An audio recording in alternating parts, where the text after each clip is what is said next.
Loki episode 2, The Variant. I really enjoyed this episode. We are officially 2/6, I believe, of the way through this series, and I think they did a great job. If this is how, because like I said, I believe we only have 6 episodes, much like Falcon and Winter Soldier. If this is how they do the rest of the series, I think we're gonna get a lot out of this show because this episode, in one way, it was like, man, it's super fast paced. Like it seemed like so much stuff happened within just this one episode. Like even some of the little side conversations. But at the same time, because the fact that some of the stuff that happened in this episode, it was like, okay, we have Loki figuring out a lot of different situations. Of course, they have like the opening of the episode where it's like, oh, something goes wrong in Wisconsin, at the Ren Fair, and so it was like, okay, starting off kind of normal. A lot of things happened. Figuring out where the variant is. That was all the main stuff. Like realizing the stuff about the apocalypse, going to the future, and kind of connecting the bubblegum from episode 1 is like this random thing that popped up to this whole apocalypse situation. It's like, okay, that was really cool. That's a lot of big chunks. And then they have these little moments here and there where it's like, okay, here's Loki having a conversation, and it's like, well, this is weird. You guys believe in all these 3 lizard time people, and it's like, well, you come from Asgard, right? God, your godfather and all this, your father who is actually a god. All this crazy stuff. Like if you really think about any of it, it's all weird. Like we all come from weird places, and it was like, this is really cool. I like that little conversation that they had. I like the fact that Mobius is a man who deals with Loki, and he knows Loki. Like they have that moment where it's like, if you go out, you all be destroyed because it's actually a trap. And so they go through this whole thing. It's like, hold on, like they kind of have this interesting back and forth where it's like Loki can do something, and he'll do his classic smart thing where he tricks somebody, but he does it for long enough, and Mobius is just like, he's messing with us, he's lying, reset everything, let's get that out of here. And like it took him a minute to get there, but he was like, oh, I get it. Okay, he's lying. Let's, he was stalling. You guys were right. Yeah, let's get out of here. And then there are other moments later where it's like, he'll call him out for stuff. I think they referenced the not talking thing from the first episode again. So I like how they do that, where they have this back and forth. It's a buddy cop situation where like they have issues with each other. Clearly, it's Loki dealing with anyone. Admittedly, there's going to be some issues there at some point, but they definitely have those moments where they go back and forth, and it's like, okay, Loki does have happy moments, like when he realizes that he's correct. Like it's like, all right, look, we can test this theory out. If there's an apocalypse, it doesn't matter what you end up doing because everyone dies, so it doesn't matter. So we can test this out. And it's like, I'm not, that's insane. You're Loki, you're gonna leave, and all this other stuff. It's like, okay, how about this though? I want to be right. And somehow that convinces Mobius, which still kind of dumb, but ultimately it was right and he figured it out. But I thought it was so interesting where it was like, that was the thing that got him, kind of convinced him to do it. It was like, look, I know it seems like I might be saying all this stuff just to be effing with you, but you gotta admit there's some credence here. Like it kind of makes sense as a theory, and I want to be right about it. And then that was the one thing where Mobius is like, it's a decent theory. He's a self-centered asshole. I guess we can try it. Like he knew, like technically, just because of that, he was like, I guess that makes sense. We can give it a shot. And it was a great moment. Loki's just like he frees. Was it Ram? I think it was Rams or something. Because they have horns and stuff. So that was really funny. And he's telling everybody like, hey, I'm from the future. Are we from the future or whatever? And I like how everybody was looking at him like he was just crazy, even though.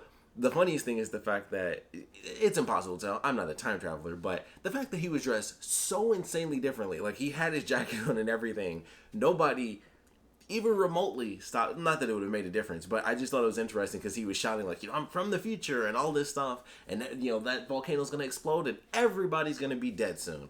And it was just funny, everybody does the classic thing like, here's a crazy guy from the future, everybody. Like it's just some psychopath that we've literally never seen before. And I thought it was interesting. So he's happy. He's having his fun moment. Boom. Goes up. Everybody flips out. They're all dead now. And so he's just like, we did it. I'm right. And so they're super excited. It's like, all right, we figure it out.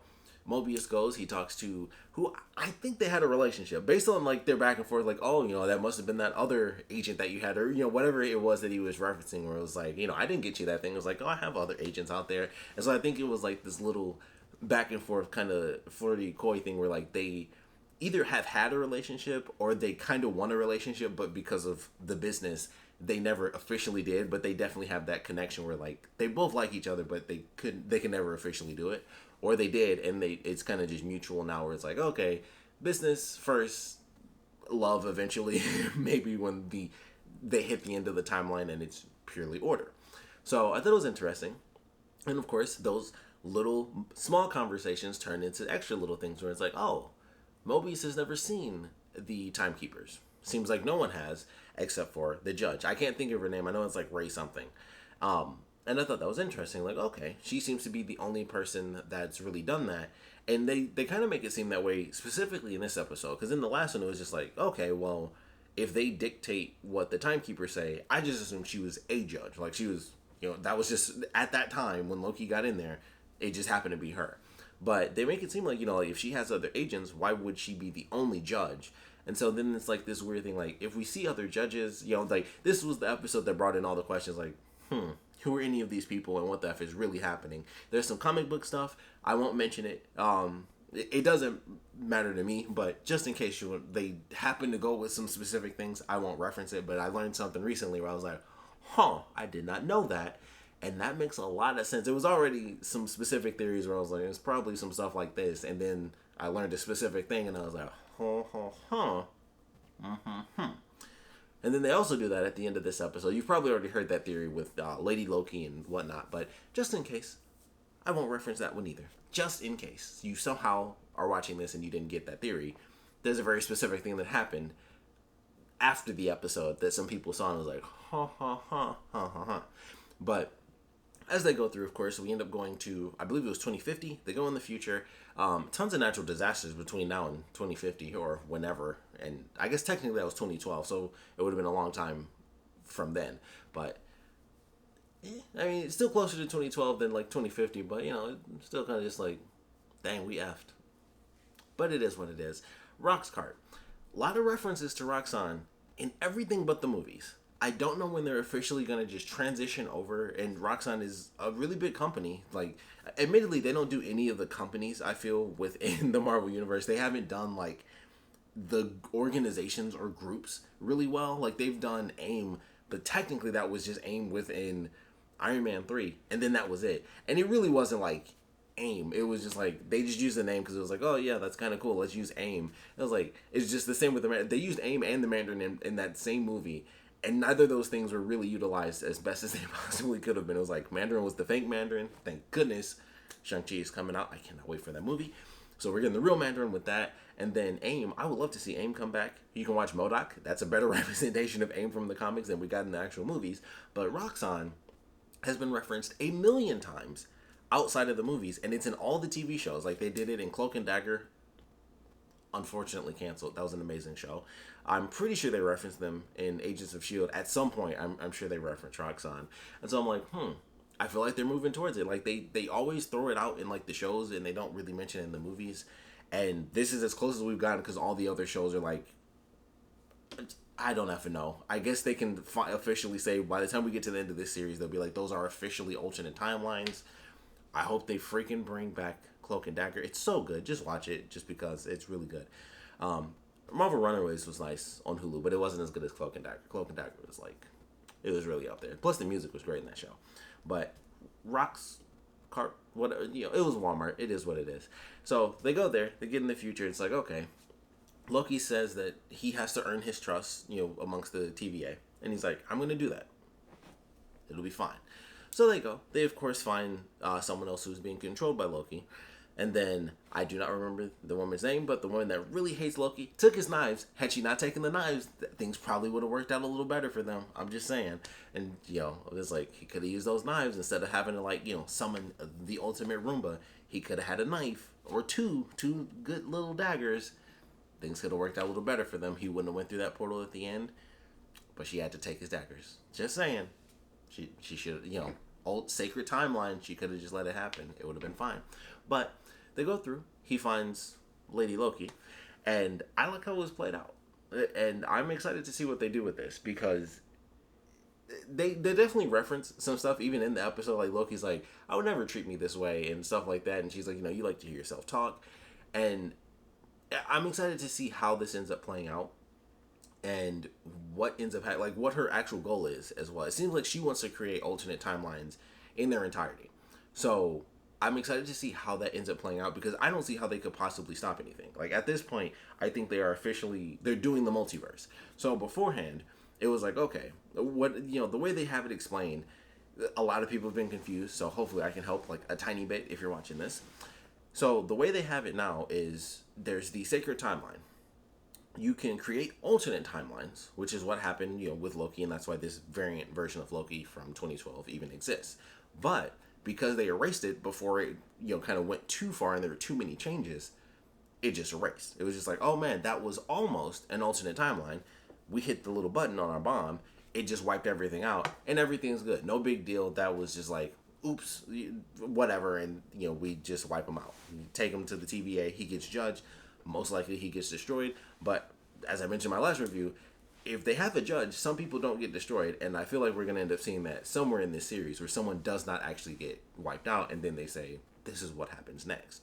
But if things go too far, like they did at the end of this episode, where there's too many things to, kind of set back to the sacred timeline at once, they hit that red state, and then they are officially new timelines. Like when you have a branch, it's just like, well, we'll snip that branch. But once it goes out too far, it's basically a whole other tree. It's a new tree. So at this point, this episode is the creation, officially, I would have to say, of the multiverse. So I'm excited for that. I don't know how crazy it's going to be, if they're going to do some montage where they solve a couple of different crimes here and there. But at this point, we have a bunch of alternate timelines coming up. This will lead into all the crazy what if stuff, from the animated shows and whatever they're going to do with Spider-Man and the whole multiverse situation. That's going to be like, all right, everything that has happened is now officially a multiverse. Everything's canon, technically. So I'm excited. I can't wait to see what they do. I want to see this conversation between Loki and Lady Loki. I want to see exactly what her goal is. Why does she want to create new universes? Like, what's the point of that? Does she know about the TVA? Like, considering how she's been jumping around, we do find out, the one woman that she kidnapped, she says, like, I gave up the timekeepers, which I thought was interesting because they make it seem like no one's ever seen the timekeepers, but she knew how to get to the timekeepers, not just the TVA. Like, I told her how to get to us. She said the timekeepers, and I was like, that's oddly specific. I didn't think anyone knew that but the judge, but people do. But it's just, I don't know. It's interesting. So we'll see what happens with that. But I would love to know her motives. What's going to happen when these new timelines, become officially new timelines. I want to see all that stuff. I'm excited to see the answers. I think we're going to get a bunch. Like I said, if the next 4 go off like this one did, I'm excited. Like, we're going to get a bunch of stuff. They're going to be solving things and be like, this is what I want. This is why I want it. This is what I found out because of this thing. This happened because I knew this person in this alternate timeline, or, like, this was the variation. Like, I would love to know, where did she come from? What variation along the timeline? If this is 2012 Loki, what happened when to create this female version of him or whoever she may be? So I want to see that. Like, what in the world happens there? Like, she's not from technically an alternate universe at this point.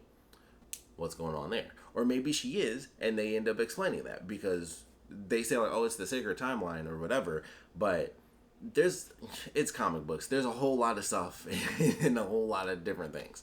So there's been a million alternate timelines already that have been kind of snipped off where it's like, oh man, that was a close one, all those Infinity Stones. So she's just a variant that was like, oh, I wasn't basically supposed to be born. If she's considered a variant, she wasn't supposed to exist. There's supposed to be one Loki, one of every single person. And she's like, well, F that. I exist, and I want to keep existing, so I'm just going to F all this stuff up, and there's going to be a bunch of everything now. Screw you guys. And then she can kind of hop off wherever she wants to go to. So I feel like it's, it's probably a little bit more than that, but that could be it. She's just like, I just want to exist, and that's it. Like, it's as simple as that, and they're trying to kill me off simply because I want to be alive.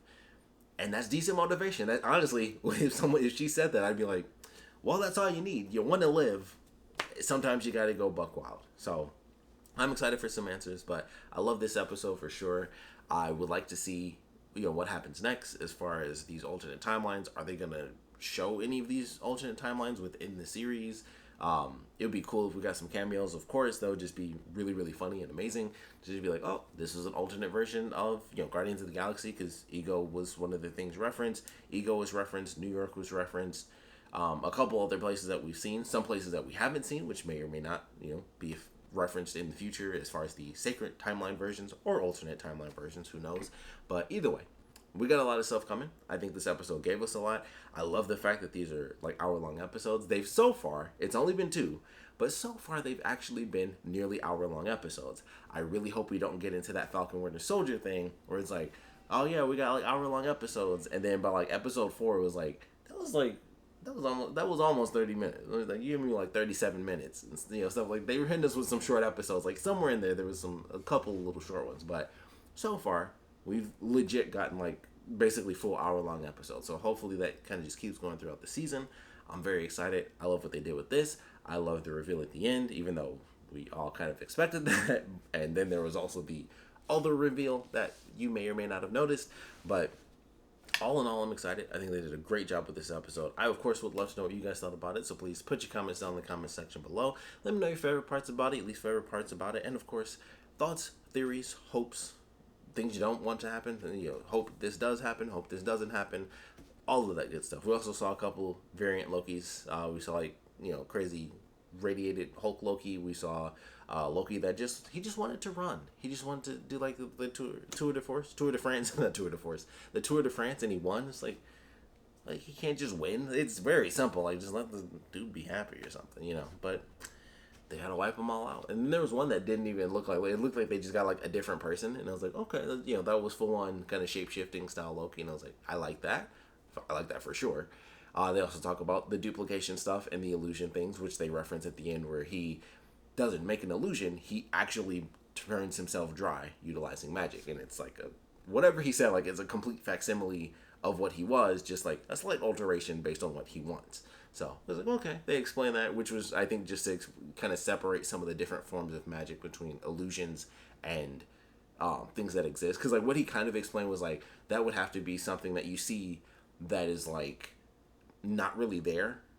And I'm like, that seemed to reference more of like kind of Wanda's set of things where like she just kind of makes stuff up that people can see externally, but technically it shouldn't exist within that space. And that's kind of what she did. And what he does is like, no, it has to be me.